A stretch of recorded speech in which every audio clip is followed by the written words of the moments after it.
সকালটা আমার বিছানা গুছানো দিয়েই শুরু হয়। বিছানা গুছানো ওই 11:30, মানে আমার সকাল 11:30 সময় বিছানা গুছানো হয়ে যাওয়ার পর আমার যে কাজগুলো ছিল, মানে ঘর মুছে ঝাড় দেওয়া, এইগুলো আমি কমপ্লিট করে নিয়ে আজকে আমি একটা ম্যাজিক হেয়ার অয়েল তৈরি করতে চলেছি। কারণ প্রচন্ড পরিমাণে চুল ওঠা শুরু করেছে। কি হবে কি জানি, দুদিন পর হয়তো টাকও হয়ে যেতে পারে। মেয়েদের চুলেই সৌন্দর্য, আর সেই চুল যদি উঠে যায় তাহলে কষ্ট তো হবে। তো দেখো এখানে আমি সব রকমের জিনিস নিয়ে আর কি ফোটাতে শুরু করে দিয়েছি। জানি না তেলটা কতটুকু কার্যকরী হবে, তো চেষ্টা করা যাক মেখে। তারপর আমি দুপুরবেলা চলে এসেছি ভিডিও করতে, আর সঙ্গে ছিল আমার ঘি। সরি, আমার ঘি ছিল না, আমার বোন ছিল। আর আমি আচার খাচ্ছি, ওকেও আচার দিতে হবে। ও এত বড় একটা বাটি এনেছে যে কি বলবো, মানে ডিপে তার একটুখানি আচার আছে আর ও এনেছে এত বড় একটা বাটি। সব বাদ দাও, তোমরা হয়তো দেখে নিয়েছো এই ভিডিওটা। মানে আমি কি ওদের মতো প্রপার আর কি পারবো ওদের মতো অ্যাক্টিং করতে? যাই হোক, করেছিলাম গাইজ। জানি ওদের মতো হয়নি আর ওদের মতো হবেও না। তারপর ঘিয়ের সঙ্গে আমার আর একটা ভিডিও করার ছিল, সেটা আমি করে নিচ্ছি। আর ভিডিওগুলো হয়তো আরেকটু ভালো হতো যদি ক্যামেরাম্যান থাকতো। প্রতি ভিডিওটাতেই বলি যে আমার ক্যামেরাম্যান নেই, আমার ক্যামেরাম্যান নেই। কারো বয়ফ্রেন্ড থাকে ক্যামেরার জন্য, কারো মা থাকে ক্যামেরার জন্য, কারো বেস্ট ফ্রেন্ড থাকে ক্যামেরার জন্য, কারো ফ্রেন্ড থাকে ক্যামেরার জন্য,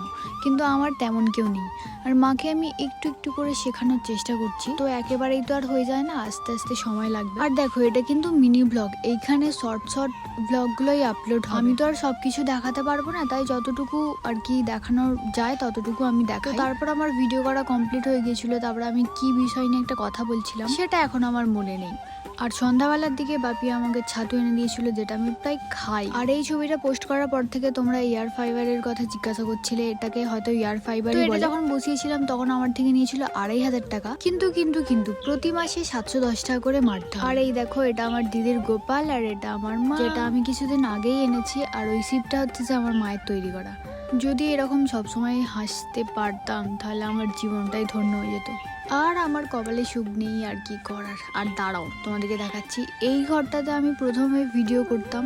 এটা আমার সব থেকে পছন্দের একটা 2021-22 থেকে যেই ভিডিওগুলো শ্যুট করতাম সব এই ঘরেই করতাম, কিন্তু এই ঘরের অবস্থাটা এখন খারাপ হয়ে গেছে। আর দেখো বকতে বকতে এখানে আমার 1 হাঁড়ি চা হয়ে গেছে। চাটা কিন্তু ছিল খুবই টেস্টি, কারণ আমি শুধু চাটাই করতে পারি আর কিছু করতে পারি না। তো ঘিও আমার সঙ্গে খাচ্ছিল, আর আমি দুপুরে ভাত খাইনি, তাই আমার খিদে পেয়ে গিয়েছিল।